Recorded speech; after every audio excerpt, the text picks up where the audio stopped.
Many thanks, Peter. Good stuff. Thanks, Stuart. The National Labor Relations Board is once again choosing sides, picking unions over business. First, it told Boeing where it should build a factory and staff it.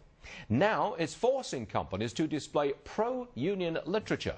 And joining us now is Peter Schaumber. He is the former chairman of the NLRB. Peter, always a pleasure. Thanks for coming back to us. Good to see you again.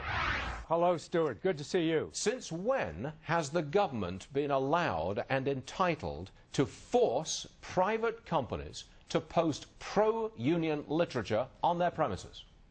It never has been, Stuart. You know, when the Congress wants to tell an agency that it has the authority to require a notice posting, it knows how to do that. It puts it in the statute. And this has done that in 6 of the 8 federal labor and employment laws. It didn't do it in the National Labor Relations Act. So what the board did is entirely without the board's authority. Well, what happens now? I mean, they've made this ruling. As a matter of fact, it came out on a Friday afternoon as Hurricane Irene was barreling up the eastern seaboard. They put it out in the dead of night, so to speak. Well, what happens now? If they're not supposed to do this, what happens?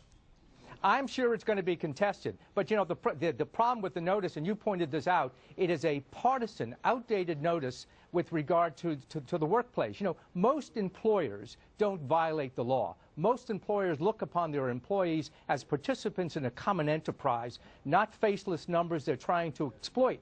But here you have the National Labor Relations Board coming out with a notice which says you have the right to organize, you have the right to picket, you have the right to strike. What if the federal government had asked or mandated that all married couples should post in their hallways that you have the right to fight bitterly, you have the right to walk out, to separate, to divorce? Is that the kind of message that the government should be giving? Absolutely not. That's a good analogy, actually, Peter. I believe there were a couple of other rulings recently, very recently, from the NLRB. Can you tell us what they were? Yes, and they were equally as bad. One stripped employees of their right to challenge their employer's voluntary recognition of a union when it was done by card check.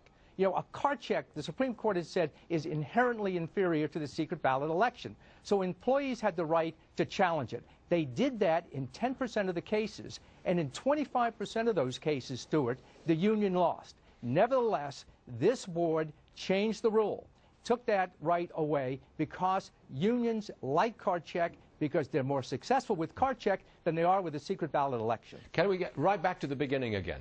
I always thought that the National Labor Relations Board was there to meet disputes, that there was an attempt to make it at least reasonably impartial, down the middle. That doesn't seem to be the case with the NLRB today. No, it's not. You know, 30 years ago, Stuart, organized labor decided it was going to use the political process to try to stem its decline. So it gives hundreds of millions of dollars to the Democratic Party.